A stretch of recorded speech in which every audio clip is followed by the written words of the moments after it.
Então, o humor de Don Quixote, a gente pode comentar de um tipo de humor que é um humor um pouco de, vamos dizer assim, de perceber certas situações ridículas que há na vida. Muitos humoristas trabalham com esse tipo de coisa. A pessoa está lá toda empertigada, leva um tombo, cai tudo, hahaha, você ri, acha aquilo divertido.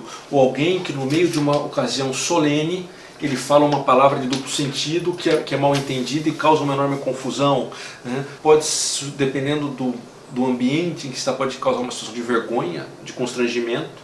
Em outros acaba causando uma situação de riso. A comédia tem um pouquinho dessa, assim, ela procura tratar disso. Então, quando a gente pega as comédias, vamos pensar várias peças, né? Shakespeare foi um grande autor de comédias, só que ele é um autor de comédias profundas também, né? Mas algumas delas, a comédia está em que a pessoa confunde um irmão gêmeo com o outro, não sabe qual é qual. Então, daí nessa confusão acabam dando, vamos dizer, dá espaço para desajustes, esses ajustes que eu falava, e você acaba chegando ao cômico. Então, a maioria dos comediantes, eles trabalham, vamos dizer, no nível de simplesmente gerar esse riso, né? E não vão se preocupar muito em com ele provocar, vamos dizer assim, um pensamento mais profundo. O riso termina com um fim em si mesmo. Eu diria para você, o ser humano é alguém que necessita da piada, né, da risada. Está em todas as culturas, em todas as épocas. A gente precisa desse tipo, não diria, uma espécie de uma evasão da própria realidade do mundo, ou, vamos dizer, despertar o que há de divertido na vida. Isso me parece que é algo bastante bom, bastante correto, deve ser fomentado, não visto como um defeito, né, ou algo que só simplesmente vai ser tolerado. Pensando nisso, a gente chega a Don Quixote. Don Quixote é um livro humorístico. Um crítico importante, um estudioso de Cervantes muito renomado, Martin de Riquer, ele fala que por mais, né, que se queira dizer, de procurar outros gêneros para o Don Quixote, de certo modo a gente pode encontrar pedaços de Don Quixote tem farsas, tem partes assim, que são autênticos novelas pastoris, né? Tem questões de romantismo e de amor também misturado lá no meio. É uma obra humorística, você ri. Até o Martin Riquer diz, uma pessoa que leu Don Quixote e não ri é alguém que ou não entendeu o livro ou está muito mal da cabeça, né? De onde vem o humor de Don Quixote? Então, lógico, toda situação é uma situação daquele desajuste que eu falava antes. É um homem que mora no campo, né, no local agrícola da Mancha, né, no lugar da Mancha, né, que é Castela, não, de Castela, um lugar muito seco, né, difícil de plantar lá, condições duras. Ele mora lá, de repente esse homem acha que ele é um cavaleiro andante. Ele enlouquece de tanto ler livros de cavaleiros andantes, histórias, né? Ele passava os dias de claro em claro, as noites de claro em claro, os dias de escuro em escuro, de tanto ler, secou o cérebro dele. Então secou o cérebro e começou a achar que ele era um cavaleiro andante, que ele continuaria a obra daqueles grandes heróis, cuja função desses heróis era o quê? Promover a justiça, proteger as viúvas e os órfãos, consertar os tortos. Aquilo que estava errado, o cavaleiro andante se propunha a resolver, né? Era uma espécie, vamos dizer, a justiça da época era o cavaleiro andante. Então, uma pessoa chamava para si vamos dizer assim, a missão de resolver os problemas que houvesse dentro daquela sociedade. Mutatis mutandis, gente, a ideia do super-herói tem um pouco isso, justamente, né? O super-herói é alguém que resolve aquilo, que enfrenta certos perigos que só ele com os poderes pode vencer. Na época não eram super-heróis, eram cavaleiros andantes. Ainda que nas histórias, nos romances dos cavaleiros andantes, havia toda espécie, vamos dizer assim, de absurdos em termos narrativos, né? Monstros, né? Abstrusos, né? Havia magias que surgiam para resolver a situação. Eram ficções muito fantásticas, vamos dizer assim. Inclusive, por isso, Cervantes vai se voltar contra elas, vai achar que elas são exageradas.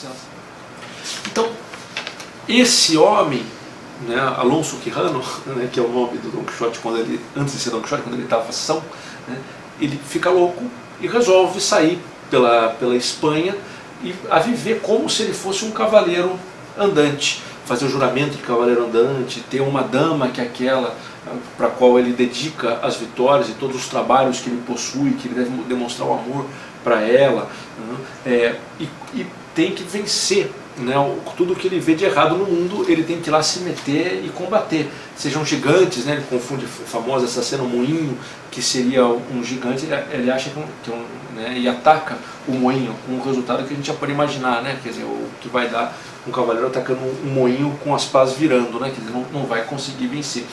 Então, isso é o elemento ridículo, é o elemento, vamos dizer assim, que faz nascer o humor. Só que Don Quixote, ele é muito mais profundo do que isso. Isso a crítica, ela, vamos dizer assim, ela percebe. Eu acho que até diria, por que Don Quixote não é um livro que desapareceu, como tantos outros, simplesmente que eram livros engraçados, divertidos, mas que não sobreviveram à sua própria época? Don Quixote, de um lado, ainda que ele seja louco, ele é um louco que tem uma ideia fixa. Aqui ele é o cavaleiro andante. Então, quando ele resolve ser cavaleiro andante, efetivamente daí ele vê as coisas totalmente de uma maneira equivocada, né? Ele acha que uma bacia de um barbeiro é o elmo de Mambrino, que seria uma peça de grande valor, uma peça de armadura de grande valor. Então, tudo isso ele se confunde, ele realmente fica pirado, né? Ele aparece uma hora 3 camponesas que o Sancho, Don Quixote tinha pedido para o Sancho para ele chamar a Dulcinea, né, para que o Don Quixote prestasse salagem a ela, as homenagens a ela, e o Sancho falou, Dulcinea aqui? Como é que eu vou chamar a Dulcinea? Quem que é essa Dulcinea? Então ele chama 3 camponesas. E daí Don Quixote pergunta, o que é isso? Essas são camponesas, né? Essas mulheres aqui não são a bela Dulcinea, né? Mas daí o Sancho, não, é ela sim, senhor, né? O Sancho Panza é o escudeiro do Don Quixote. E daí Don Quixote fala, são os magos que me impedem ver a formosura da Dulcinea. Sempre que alguma coisa dá errado, Don Quixote acha que são os magos que estão fazendo com que as pessoas não vejam. Ele tem bem aquela ideia do louco, né? Ele tem uma resposta, vamos dizer assim, coerente para explicar o que deu errado, só que essa coerência dele sempre está fora da real, né? Então, no âmbito do cavaleiro andante, realmente ele é louco.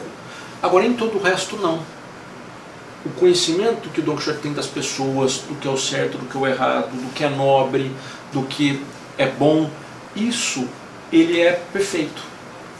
E Don Quixote não é um louco bobo, ele é um louco que, vamos dizer assim, exala em todos os momentos a sua própria nobreza. E eu concordo, o Martin de Riquer e outros comentaristas falam, não é como às vezes acontece na literatura, que o louco vê mais do que as pessoas que são, entre aspas, sãs.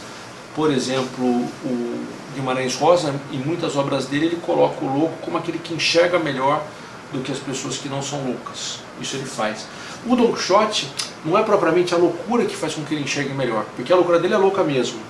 Ele acaba apanhando, ele confunde as coisas, né? Ele não se acerta. Mas, apesar da loucura, ele é um homem que tem uma pureza e uma bondade que faz com que ele, de certo modo, isso sim, seja mais profundo que todo mundo que está ao redor dele. E há um elemento que isso até estava lendo antes o texto de um famoso crítico literário, Erich Auerbach, que ele tem sobre o Don Quixote, e Auerbach ele acha que a personagem Don Quixote ela nunca consegue acertar nada.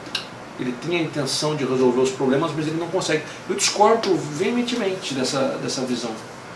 Don Quixote, em vários momentos do livro, na loucura dele, ele faz com que as pessoas se acertem.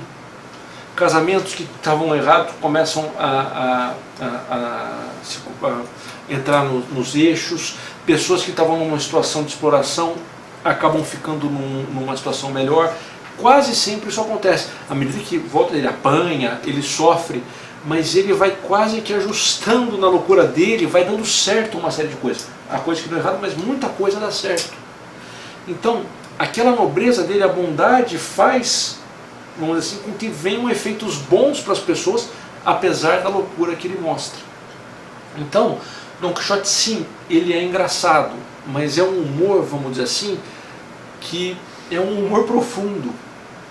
você não ri dele com desrespeito, como você riria de um idiota que simplesmente, vamos dizer assim, não percebeu algo óbvio e por isso teve que pagar, né, o sofrimento por não ter percebido isso. Não, ao contrário, você o olha com respeito dentro da loucura. Isso acontece inclusive com os outros personagens. Alguns não, o maltratam de fato. Isso acontece, não mostra a crueldade humana. Mas muita gente nota a graciosidade, o engenho que ele tem ao agir. Então é um humor, vamos dizer assim, que não é um humor simples, é um humor que traz para nós um enriquecimento grande sobre a vida.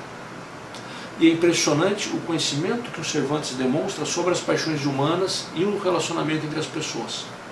De casamento, de inveja, de paixão, de desdém, de desespero, tudo isso vai aparecendo no livro.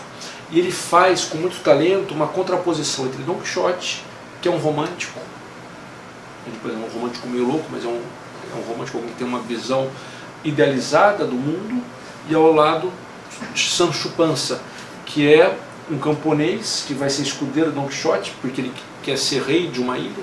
Ele acha que Don Quixote promete para ele esse prêmio, quando puder, Sancho vai receber uma ilha de prêmio por ter servido a Don Quixote. Até tem muita gente que diz que Sancho talvez fosse o mais louco de todos, porque ele acreditou em Don Quixote não tendo a loucura, então ele no fundo seria o mais louco. Mas aí que é genial no livro, várias vezes Sancho é o homem pé no chão. Isso daqui não é um gigante, isso daqui é um moinho de vento, né? Isso daqui não é o elmo de Mambrino, isso daqui é uma bacia de um barbeiro. Essa daqui não é a princesa Nicomicona, mas é uma mulher que está dando em cima do outro. Então, em vários momentos, o Sancho, vamos dizer assim, coloca os pés no chão, mas Don Quixote não aceita. E você fica nessa tensão entre essas duas visões, esses dois modos de estar no mundo, a gente pode dizer. E quase que o Cervantes não toma partido. É como se ele dissesse que você tem que ter os dois polos para ter uma compreensão mais ampla e mais profunda da realidade. O polo do idealismo, um pouco da loucura, e o polo do pé no chão. Então tudo isso vai gerando o humor, a contraposição da força, vamos dizer assim, o contraste da força para o próprio romance. Então tem no prólogo do Don Quixote, Cervantes explica por que escreveu o livro. O que ele quis fazer com o livro? Olha o que ele diz: procurai também que, lendo vossa história, é uma pessoa que está dando um conselho para o Cervantes de como ele deve escrever o livro.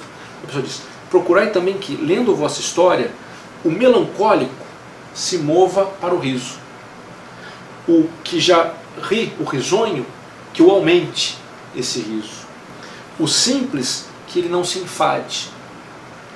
O discreto se admire da invenção. O grave, a pessoa grave, séria, não a despreze. Nem o prudente deixe de louvá-la. Ele conseguiu fazer isso, o Cervantes. Ele foi feliz ao realizar o seu livro. E ele também disse que o que ele mais queria era que o livro fosse um bom passatempo para quem o lesse. Isso eu acho muito interessante. Quer dizer, alguém que foi capaz de escrever uma obra como Don Quixote, que foi estudada, que serviu vamos dizer assim, como um elemento de inspiração para inúmeras outras obras, essa pessoa achava que ela estava só fazendo um passatempo. Eu acho que parte do êxito que teve o Cervantes foi justamente a falta de pretensão. Ele quis fazer um livro divertido, só que ele acabou fazendo muito mais do que isso, talvez sem ter percebido totalmente.